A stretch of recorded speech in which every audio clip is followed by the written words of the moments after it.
Directorate of elementary education Odisha Bhubaneswar तरफ गोटे गुरुत्वपूर्ण notification issue करा जाइछि जार नोटिफिकेशन नंबर तुमे माने स्क्रीन सामने देखि पारुथबो। कहा पाखक रही ऑल डिस्ट्रिक्ट एजुकेशन ऑफिसर्स माने सबु डीओ मानक पाखक रही सहित ऑल ब्लॉक एजुकेशन ऑफिसर्स माने समस्त बीओ मानक पाखक रही।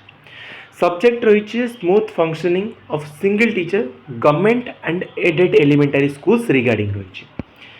Madam sir, with reference to the subject cited above, I am to say that it has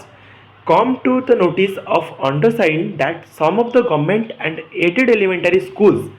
are running with single teachers,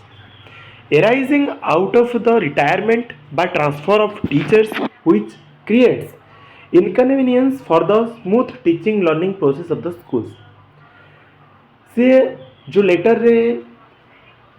issue दर्शाई सेटा सिंपली से कहते कि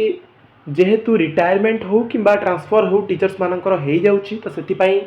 एही प्रॉब्लम देखा जाउछि, एही इनकन्वीनियंस देखा जाउछि स्मूथ टीचिंग लर्निंग प्रोसेस रे गोटे पर्टिकुलर स्कूल रे। Therefore you are requested to deploy teachers from the nearby schools to single teacher elementary schools for smooth functioning of the single teacher government and aided elementary schools with the approval of collector cum chairperson समग्र शिक्षा under intimation to the department। माने कौन कह जाइछि सीधा सड़क do एवं BO माननको जे जदि कोनोसी भी स्कूल रे गोटिए टीचर अछंती निकटस्थ जोठी अधिक अछंती सेठू से सिंगल टीचर थिबा स्कूल रे तांकू आड करिबा पाई माने परमानेंटली नाही टेम्पररी भाबे से माने सही स्कूल जोग देबे एवं जो टीचर्स माननको असाइन करा जिवो से माननको तांकू कॉपी फॉरवर्ड करा जिवो एवं ताहा सहित कलेक्टर कम चेयरपर्सन को अप्रूवल रे एटा दिनसो करा जिवो under intimation to the department को मधे इंटिमेट करा जिवो।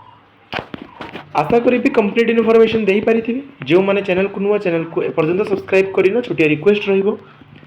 चैनल टी को सब्सक्राइब करने सहित पाखे बेल आइकन थी ताको क्लिक करी ऑल उपर क्लिक करने को कदा भी भूलबनी कहीं एमती इनफॉर्मेटिव वीडियोज यही चैनल सर्वप्रथम पोस्ट होता है एंड जिते पार्छ से मात्रा ए वीडियोटी को निज सांग मध्य शेयर कर दियो जमती कि समस्त पाखक इनफॉरमेशन पहुँची ये वीडियो को एंड करबा। Thank you all for watching this.